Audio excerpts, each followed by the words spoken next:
नमस्तस्मै गणेशाय ब्रह्मविद्याप्रदायिने यस्यागस्त्य यते नाम विघ्नसागर शोषणे।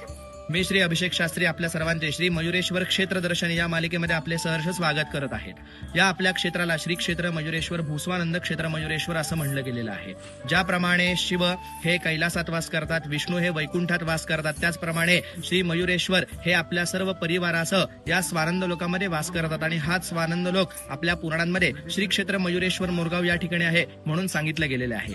इथे मुख्य जी शक्ती आहे त्या शक्तीचं नाव आहे वल्लभांबा सहित वल्लभेश गणपती।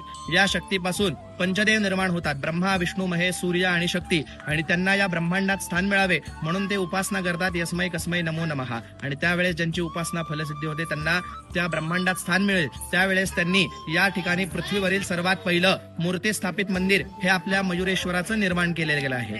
या मंदिराची रचना ही मयमतम या वास्तुशास्त्राच्या ग्रंथानुसार झालेली आहे। पंचपादावरती श्री मयुरेश्वर विराजमान आहेत। या मंदिराचा भव्य दिव्य असा जीर्णोद्धार हा 16व्या शतकामध्ये श्री शहाजी महाराज भोसले यांच्या काळामध्ये झालेला आहे। मंदिराला 11 पायऱ्या आहेत। मंदिरामध्ये मोठं शमी वृक्ष आहे, मंदार वृक्ष आहे, कल्पवृक्ष आहे। त्याचप्रमाणे मंदिराच्या बाहेर आल्यानंतर भव्य दिव्य असा मोठा नंदी आहे की या सर्व ज्या गोष्टी आहेत यांचा महिमा अत्यंत अद्भुत असा आहे आणि याची माहिती आपण येणाऱ्या अनेक भागातून पुढे घेणारच आहोत। तोपर्यंत आपण सर्व आमच्याशी जोडलेले आहात व या प्रकारची सर्व माहिती जाणून घ्या।